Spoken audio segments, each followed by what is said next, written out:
The need to make digital literacy a top priority amongst teachers at various levels of education to meet the fast-growing artificial intelligence capacity of the 21st generation child was upheld as formidable organizations for educational development gathered towards reconstruction and improvement in the system and mode of education.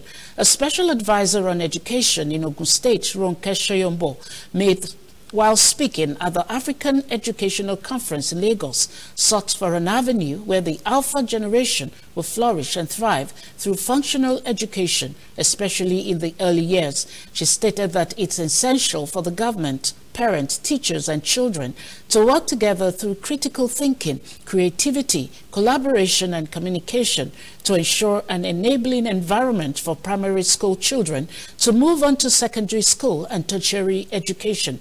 A member of Partnership for Learning for All in Nigeria, Dr. Fadokun James, said there is a growing gap between teachers and children in artificial intelligence and ICT-based knowledge.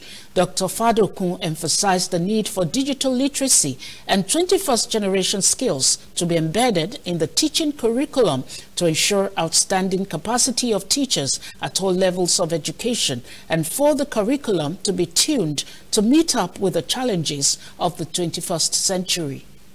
So we've got to look at the admission policy at different levels. What kind of teachers are we bringing into our schools? Because we've got to up our game for the 21st century child to be able to flourish, to be able to thrive.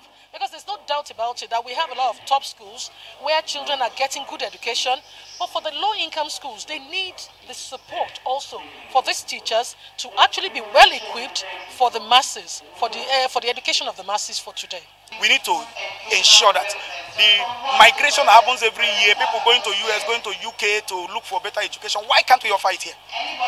And then even after they've gone to UK and what they are giving there cannot solve our own problem. Our kind of education must be tailor-made, suit for purpose, to solve our local needs. We should begin to teach all of these things that solves our problem from primary school. And again, I want to say clearly, for every purposeful and well thought out administration, it's important they prioritize education, because when you get your education right, you've gotten everything right. So there's a need for us to bridge the gap as policymakers to ensure that the capacity of our teachers are built to be able to use digital literacy and digital tools in the 21st century, because these children that we have in our classroom these days are so much in tune with the use of computer. It doesn't mean that computers should replace learning, but it's a very important tool that will fast track the teaching of literacy, mathematics, life skills, technology to be easy for these children. So we really need to do a lot around that area.